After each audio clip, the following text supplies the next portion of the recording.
Јасни и недвосмислени пораки испратија представниците на Европската Унија и на Европскиот парламент овдека на состанокот на Мешовитиот комитет би почнал со пораката на евроамбасадорот Гирно и на копредседавачот Шилер, кои што посочија дека повторно се продлабочува јазот помеѓу власта и опозицијата, особено во услови кога треба да се носат важни политички одлуки со консензус, но исто така не изостанаа и темите кои што се однесуваа на правосудниот систем, укажувајќи на потребата од реформите во судството, но исто така и на долгите процедури при изборот на уставните судии, но и на јавните обвинители. Гири исто така испрати порака дека практично не треба да се злоупотребува ниту европското знаменце, особено во закони кои што немаат никаква поврзаност со тоа. Тука предам да погледнеме дел од оваа дебата.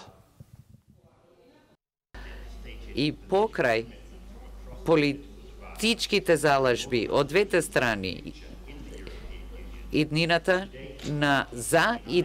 на Република Северна Македонија во Европската Унија се уште нема заеднички дневен ред за потребните реформи. Политичкиот јаз се продлабочува и потребните реформи затоа назадуваат. Политичарите и политичките партии треба да ги поддржат партиите и да ги одбиваат сите обиди за заробување на институциите. А судскиот совет и судството пошироко имаат свој одговорности и обврски. И владата и опозицијата треба да соработуваат со своите специфични поодделни улоги на владата, на опозицијата, на парламентот.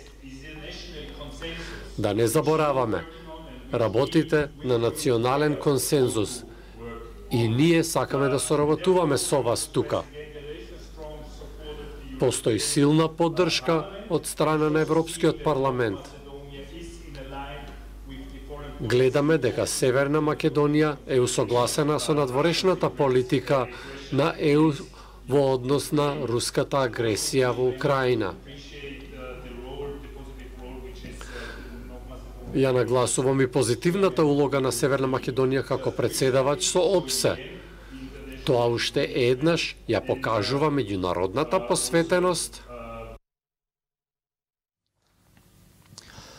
Власта и опозицијата и на овој состанок практично ги покажаа своите неусогласености, откако пратеникот на ВМРО ДПМН Антонио Милошевски реагираше, бидејќи денеска во исто време се закажуваат повеќе собраниски комисии, а беше најавена и работата на Мешовитиот комитет, па така вели нивните пратеници да сакаат да присуствуваат, физички не можат тоа да го постигнат, додека претседателката на Мешовитиот комитет Сонја Мираковска пак се осврна на законодавството, односно како што посочи дека токму тоа треба да биде усогласено и со европското. Тука предам да погледнеме дели од оваа расправа.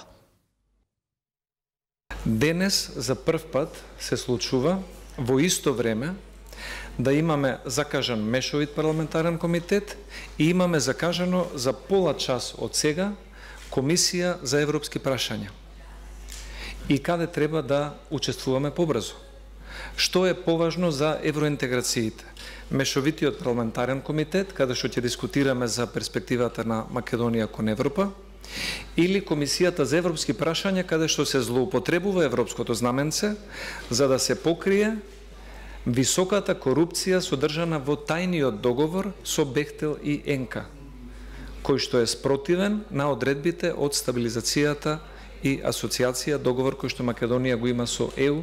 Во периодот што следи, Собранието очекува да го добие скрининг извештајот на Европската комисија со детектираните области за кои ќе се бара постигнување дополнителен напредок.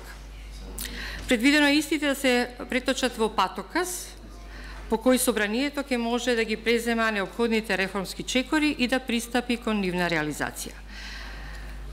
Вредно е повторно да се нагласи дека после 17 години чекање успеавме да обезбедиме историска шанса со која уште подлабоко влегуваме во процесот на реформи и вградување на европското законодавство во нашиот правен систем.